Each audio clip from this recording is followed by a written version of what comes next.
offer my legal opinion about the Trump indictment and all that stuff. But I just wanted to also, piggyback on another caller earlier. I just want you to start saying, unequivocally that Trump can pardon himself, because that's nonsense from a constitutional point of view. You can only grant it to someone else. The president can't grant it to himself. I mean, if I would have asked that question when I was in law school, in my con law class, I would have asked the professor, hey, can a president pardon myself? I think my professor would have laughed in my face and think I was a fool for asking such a ridiculous question. So I just then why is there all this speculation? I agree with that. The speculation's all over the media that the whole reason why Trump is so aggressively trying to become president again is so he can pardon himself. Well, why are they all saying Trump this? is no constitutional law scholar, so I don't trust his legal opinion on anything. Yeah. Okay. So, I mean, there are a couple of candidates, specifically Ron DeSantis and Vivek Ramaswamy, who have said that if they become president, they will pardon Trump. So if Trump knew that for a fact, that he couldn't pardon himself, I would think he would be, tomorrow morning or yesterday morning throwing all of his support behind one of the two of them. Don't you?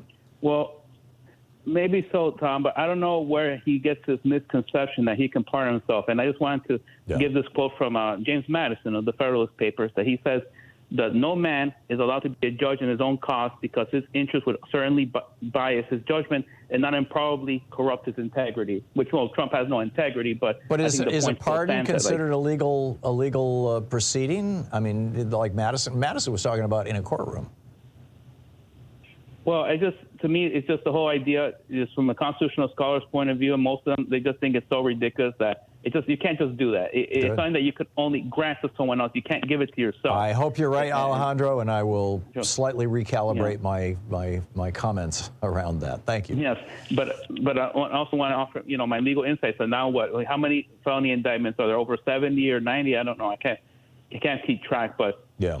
So, when I'm reading with the RICO charges that I'm reading right now, that obviously they're based off the federal RICO charges that were created in 1970 to combat organized crime. But apparently Georgia's version of the law is broader because the state law can be aimed at any enterprise, in quotes, meaning prosecutors can use it for a broader array of conduct. Right. So that's very great that they're doing that. And then you were saying earlier was correct that it doesn't just, it's not about going after low-level henchmen. It's about painting a bigger picture where you weave all the different crimes together by the different actors to show that there's a huge, massive conspiracy to undermine the election in Georgia. So, and you said also with the serious felony, that was correct, that it's considered a serious felony, like robbery, kidnapping, and murder. So I'm thinking, this is my whole opinion, obviously, that the Trump's going to get convicted on one of these charges, these felonies, right? So then that's a mandatory minimum in that case. So I don't know how they can serve president. So if he were convicted in Georgia somehow by next year, there's just no way he can be president, because no matter what happens at the federal level, no one can pardon him federally.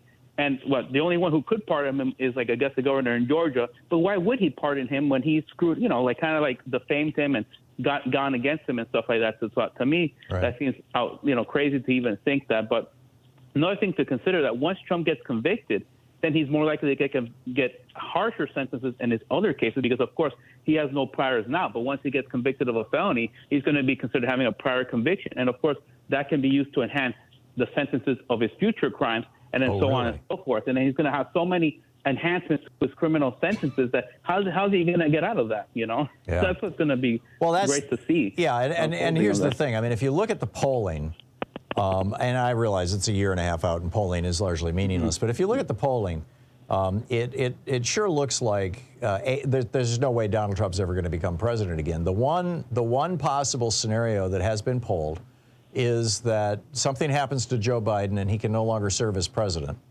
And it happens close enough to the election that Kamala Harris becomes the nominee. And then it becomes a Kamala Harris versus Donald Trump race if he's the Republican nominee. And in that case, some of the polling suggests that Donald Trump might actually win. But that's a remote possibility, and B, were something to happen to Joe Biden and Kamala Harris were to be thrust into that role, I think a lot of public opinion would rapidly change as people got to know her better in favor of her.